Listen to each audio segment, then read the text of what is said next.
Mga kabiday, sa magandang oras sa lahat at welcome po sa aking channel. Eto po, hindi po naitago mga kabida ang pagkadismaya at galit po ng isang retiradong general po, mga kabida.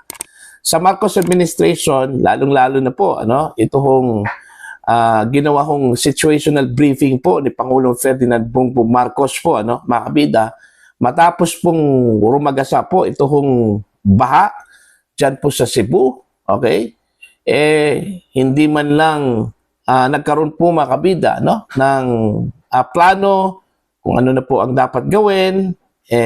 Ginawa lang po mga kabida matapos po ang ilang araw na ang mga kababayan po natin sa Cebu nakaranas po ng hirap at saka yung pagkawala po ng kanilang mga propiedad at gutom dahil sa baha po mga kabida. Eto, babasahin ko lang po ito hong article po ng ang balita ngayon. Galit na galit ito hong si General Orlando De Leon, retired mga kabida. Dahil sa ambagal ng administrasyong ito para magresponde doon po sa mga nabiktima ng baha dyan po sa Cebu. Ito yung kanilang article, po. Mahiya kayo, mga inutil. Alright? Hindi napigilan ni retired Brigadier General Orlando De Leon ang kanyang pagkadismaya matapos lamang ngayong araw, meaning noong Wednesday pa ito nangyari mga kabida, nagdaos ng situational briefing si Pangulong Marcos Jr. kaugnay ng bagyong Tino. Ilang araw matapos malubog sa baha ang Cebu at kalapit na mga probinsya.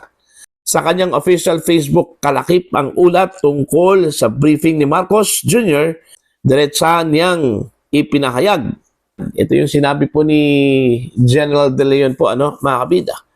Ang pagpupulong ng mga walang silbing opisyal ng gobyerno na hindi maasahan bago at habang may kalamidad, ang kawalan ng pamahalaan habang sinasalanta ng bagyo at binabaha ang mga Pilipino at patunay ng walang kakayahan at kainutilan sa oras ng pagsubok. Mahiya kayo, mga inutil.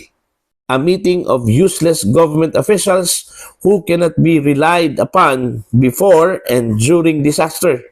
The absence of government while Filipinos are being battered by typhoon and drawn by floods highlights the inadequacy and ineptness in the face of challenges. Mahiya kayo, mga inutil. Ayun. So, yun. Inilabas na po ni General De Leon po yung kanyang disappointment, galit, dito sa ambagal po mga kabida na action po ng Marcos administration po. Mantakin nyo ilang araw matapos po yung bagyo at saka baha po mga kabida dyan po sa Cebu. Doon lang po nagkaroon po ng situational briefing po ang Pangulo. Okay? Ginawa pa ng Pangulo yung kanyang trabaho kung saan po ay nagsagawa po siya ng situational briefing bago po ang bagyo po mga kabida. Na naglandfall po doon sa Cebu o during yung panahon mismo na rumaragasa po mga kabida yung baha po hindi po niya nagawa po yun nangyari lang po yun mga kabida ilang araw matapos pong rumagasa po mga kabida itong flash flood dyan po sa Cebu na nagdulot po mga kabida ng maraming mga kabahayan, propiedad at mga tao po ang nawalan po ng buhay dahil sa naturang trahedya po mga kabida. Ito, parang na to pattern na po ito mga kabida nung nagkaroon din ng bagyo ito si Pangulong Marcos hirap pong maglatag po makabida ng mga anong tawag po dito, plano meron ngang video na lumabas na napakamot po sa ulo itong Pangulo para bang sinasabi po niya doon sa video na yun anong gagawin po natin so doon pa lang lumabas na incompetent po si Pangulong Ferdinand Bongbong Marcos dito ho sa pag-handle po, ano, mga kabida, sa mga ganito hong uri po ng sitwasyon, ano, mga kabida. Kaya nga hindi po natin masisisi po, mga kabida, ano, na marami hong nadismaya po, ano, dito ho sa performance po ng gobyerno, ano, pagdating ho sa disaster response. Although may mga ginagawa po, mga kabida, ang Pag-asa, National Disaster Risk Reduction and Management Council, ano, meron po mga babala, ano, prior po dito ho sa landfall po ng bagyo, mga kabida, ano, at itong baha, may mga warnings na po. Pero pagdating ho sa Pangulo, pagdating ho mismo, mga kabida, sa presidente po ng Pilipinas, ano, wala tayong maasahan po, ano, mga kabida, ayon po kay General De Leon po, ano. Para bang kinukumpara po, mga kabida, ni General De Leon itong pamamalakad po ni Pangulong Marcos sa ibang mga nagdaang mga administrasyon, ano, mga kabida, kung saan po meron pong quick response. In fact, bago po mangyayari po, mga kabida, ang isang sakuna, ano, o isang bagyo, okay, magkakaroon na po, ano, ng paunang briefing po, ano, mga kabida, ang presidente po ng Pilipinas, ano. Yung mga nagdaang mga bagyo, mga kabida, ng mga previous administrations po, ano, meron na pong briefing together with NDRRMC, OCD, AFP, ano, yung mga vital institutions po, mga kabida, na maging bahagi po, ano, doon po sa response, emergency response. Pinupulong na po yan ng Pangulo, ano. Pero dito po, sa mga pangyayari po, mga kabida, sa ilalim po ng kanyang administrasyon, ano, base ho sa obserbasyon po, mga kabida, wala hong nangyayaring ganyan, ano. Kaya nga, naintindihan ko po yung hugot po, ano, ni General De Leon po, mga kabida, at most likely, mga Pilipino, ano, dito ho sa kabagalan po ng pag-respond ng gobyerno sa mga ganitong sakuna po, ano, mga kabida.